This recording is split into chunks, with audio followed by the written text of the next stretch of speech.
सभी बच्चों को नमस्कार।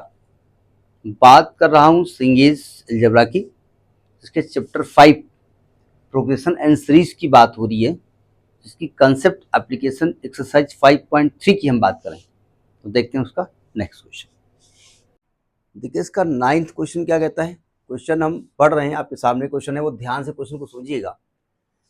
लिखा 150 workers were engaged to finish a piece of work in a certain number of days. यानी कुछ दिनों में 150 वर्कर जो है वो उस काम को करने के लिए इंगेज हुए। जरा समझिएगा, मैं थोड़ा कलर चेंज करता हूँ। मतलब किसी काम को कंप्लीट करना है, 150 वर्कर उसमें इंगेज किए गए। क्वेश्चन को ध्यान से समझिएगा, बार बार मैं कह रहा हूँ। और कुछ दिनों में उस वर्क को खत्म कर दिया। मान लेते हैं वो वर्कर n दिनों में उस वर्क को खत्म कर लेते हैं। अभी मान लेते हैं, फिर हटा देंगे। अब कह रहे हैं कि अगर वो 150 वर्कर n दिनों तक काम करते हैं तो काम खत्म हो जाता है, ऐसा बोल रहे हैं। कह रहे 4 workers drop the second day. मतलब क्या हुआ कि पहले दिन 150 वर्कर थे, दूसरे दिन 4 वर्कर ड्रॉप हो गए। कितने बचे? सिंपल सी बात, 146 बचेंगे। ठीक है, इसके बाद 4 फिर ड्रॉप हो गए, 142 बचेंगे, 4 फिर ड्रॉप हो गए। तो सिंपल सी बात है कि अब तो 150 वर्कर जो वर्क लगातार कर रहे थे एन डेज में, वो एन डेज में तो नहीं कर पाएंगे। तो ये कह रहे हैं कि अगर 4 workers more dropped in the third day, और ऐसे चलता रहेगा, तो because of this 8 days extra उसको टाइम लगेगा वर्क को कंप्लीट करने में। ठीक है, यानी जो ये n डेज में वर्क हो रहा था, वो यहां पर n+8 डेज में वर्क होगा। तो बताइए, अब बताओ कि find the number of days in which the work is completed. तो बताओ आप कितने दिन में वो वर्क कंप्लीट होगा। क्वेश्चन लॉजिक समझ में आया कि नहीं आया? तो पहला केस तो हम ये लेके चलेंगे कि आपके 150 वर्कर लगातार वर्क करते हैं और n डेज में वर्क कंप्लीट करते हैं। ठीक है, और बाद में सेकंड केस हम लेके चलेंगे कि पहले दिन 150 करते हैं, फिर अगले दिन 4 कम हो जाते हैं, फिर अगले दिन 4 कम हो जाते हैं, इस तरीके से काम कंप्लीट करते हैं। तो 8 डेज एक्स्ट्रा वर्क लगा, n+8 डेज हो रहा है। तो आपसे कह रहे हैं, अब बताओ कितने दिन में वर्क कंप्लीट हुआ। लॉजिक समझ में आया? इसको दो तरीके से टीचर बताते हैं, या हम बताएंगे, टीचर तो हम भी है। एक बार हम नंबर ऑफ वर्कर की बात करें, जरा समझने की कोशिश करिए। अगर 150 वर्कर किसी काम को 10 दिन लगातार करते हैं, तो क्या मैं कह सकता हूं कुल 1500 वर्कर ने काम किया? 150 आज किया, 150 कल किया, हो सकता चेंज कर दिया हो आपने वो आदमी, तो 300 आदमी हो गए। 3 दिन में क्या 450 आदमी हो गए। तो 15 दिन में 10 दिन में अगर काम कंप्लीट किया, तो आप कह सकते हो 1500 वर्कर ने काम किया।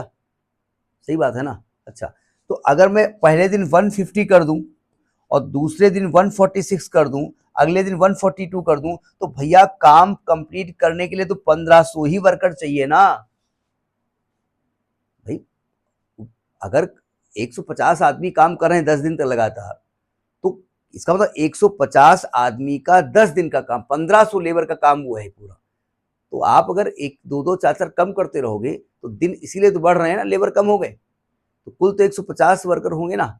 तो पहले केसेस में हम क्या करेंगे कि टोटल लेबर निकाल लेंगे, सेकेंड केस में टोटल लेबर निकाल लेंगे और टोटल लेबर की वैल्यू को इक्वेट कर देंगे, काम खत्म।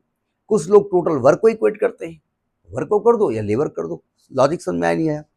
अब जरा समझने की कोशिश करिएगा, मैं क्वेश्चन को यहीं पे अटकाता हूं। ठीक है, तो हम पहला केस लेते हैं, फर्स्ट केस यहां लेके चल रहे हैं। फर्स्ट केस लेके चल रहे हैं कि 150 वर्कर, राइटिंग गंदी है, समझ मैनेज कर लीजिएगा। Workers complete the work, complete the work in n days. हमने कहा n डेज में कंप्लीट किया, तो टोटल वर्क कितना हुआ है तो निकाल लो, या टोटल लेबर निकाल दो। तो टोटल लेबर मैं निकाल ले रहा हूं, कुछ भी आप निकाल सकते हो। टोटल लेबर कितने आपने यूज किए, तो आप कहेंगे टोटल लेबर हमने 150 n यूज किए। ये पहला केस था, जबकि 150 लेबर लगातार n डेज तक आपके यहां काम करते हैं। ठीक है, सेकेंड केस क्या हो रहा है? सेकेंड केस में क्या हो रहा है कि 150 वर्कर पहले दिन तो थे, ठीक है, पहले दिन 150 वर्कर थे। अगले दिन क्या हुआ कि 150 से 4 कम हो गए, तो 146 बचे। अगले दिन 142 बचे। इस प्रकार से कितने दिन तक काम किया? 8 दिन एक्स्ट्रा, यानी n+8 डेज तक वर्क किया। ठीक है, अब नंबर ऑफ डेज n+8 हो गए ना, इस प्रकार से ये n+8 स्टेप होंगे। तो अगर मैं कहूं कि ये भाई 150 लेबर, 146 लेबर, कुल कितने हुए जोड़ दो, तो ये कितने आएंगे? 300 में 4 कम हो जाएंगे, 294, 296 ये होगा ना। तो अगर मैं इसका सम निकालूं, SN निकालूं, तो n/2 होगा ना, और n कितना हो जाएगा? n+8। मैं नंबर ऑफ, ये जो आप लिख रहे हो पहला दिन, दूसरा दिन, तीसरा दिन, तो आप n+8 स्टेप लिख रहे हो ना, तो n की जगह क्या लिखेंगे? n+8/2 इंटू 2a, a की वैल्यू कितनी है? 150 प्लस n बोले तो n+8 - 1 इंटू d क्या होता है? कॉमन डिफरेंस कैसे निकलता है? सेकेंड में फर्स्ट को माइनस करोगे तो -4 आएगा। समझ में आई बात? नहीं आई? बस आप यहाँ मैथमेटिक्स लगा दो और n की वैल्यू निकालो। अब क्वेश्चन में ऊपर किए दे रहा हूँ क्योंकि उसकी जरूरत आपको है नहीं फिलहाल। अच्छा, ये SN क्या है? सम है ना, तो सम एक्चुअली में टोटल, ये टोटल लेबर निकल रहे हैं ना, और टोटल लेबर तो उतने ही आएंगे 1500, 10 दिन में आपने किया था, यानी टोटल लेबर तो यही आने वाले हैं ना। तो इसकी जगह में अगर मैं 150n लिख दूं तो कोई दिक्कत नहीं। n+8/2 इंटू, तो सुनो ध्यान से, यहां से मैं जानबूझ के 2 कॉमन लेता हूं, कोई दिक्कत? ले सकते हैं ना। 4 कॉमन ले लो और छोटा कर दो, 4 कॉमन ले लो, तो यहाँ 75 बचेगा, माइनस ये माइनस, यहाँ n+7 बचेगा। 4 इसलिए कॉमन लिया कि 2 से ये कट जाएगा 2 जा, और ये 2 इसको काट देगा, 75 हो जाएगा। थोड़ा इजी करने के लिए मैं कर रहा हूँ, अदरवाइज आप ना भी कॉमन लो तभी काम चल जाएगा। ठीक है, थोड़ा लेंदी आएगा। ये कितना बचेगा? ये बचेगा 75n इज इक्वल टू, यहाँ क्या बचेगा? n+8, यहाँ क्या बचेगा? 75 माइनस n माइनस 7। थोड़ा मैथमेटिक्स है, कैलकुलेशन है, ध्यान से करिएगा। ठीक है, ये आएगा 75n is equal to n+8। अगर मैं आपसे कहूँ 75 में 7 माइनस करो तो कितना आएगा? 7 आएगा, 4 आएगा? 7 आएगा ना, हाँ, 7 माइनस को कितना आएगा? 68 आएगा। तो आप कहेंगे 68 आएगा, 68 माइनस n, अब ब्रैकेट खोलना पड़ेगा। 75n is equal to, calculation मेरा थोड़ा सा वीक है, नहीं जल्दबाजी में हो जाता है तो टेंशन मत लेना। जो खोलोगे आएगा 68n माइनस n² प्लस 68 64 हाथ है 6 68 48 49 50 51 52 53 54 544 और माइनस 8n। ठीक है, तो ये आएगा 75n is equal to 68n और माइनस 8n, 60n हो जाएगा, 60n माइनस n² प्लस 544, सबको एक तरफ शिफ्ट कर दो।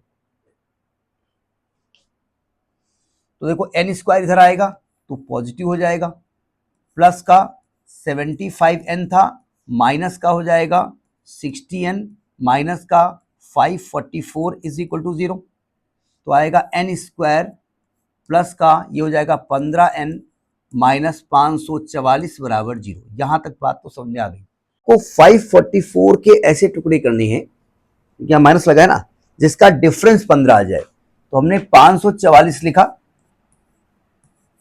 इसको पहले 2 से काटा, 2 दूनी 4, 1 5 2 7 14, 2 दूनी 4, फिर 2 से काटा, 2 1 कम 2, 2 3 6, 2 छाक 12, फिर 2 से काटा, 2 छाक 12 एक तरफ 2 8 16, फिर 2 से काटा, 2 3 6, 2 चौको 8, फिर 2 से काटा, 17 दूनी 34, फिर 17 से काटा, 1 आ गया।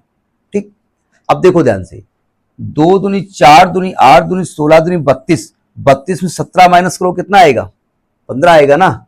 तो इसको लिखेंगे हम n² plus 32n minus 17n minus 544 is equal to 0। यहां से n कॉमन, तो आएगा n plus 32 minus 17 common, n plus 32 is equal to 0। फिर आप जब दोनों को इक्वेट करोगे, डायरेक्ट में कर रहा हूं, तो n की वैल्यू एक तो आई -32, वो संभव नहीं है, नॉट पॉसिबल, तो n की वैल्यू 17 आएगी। फिर आपने 17 देखा आंसर, और 17 इज नॉट आंसर, आप कहें तो गड़बड़ हो गया।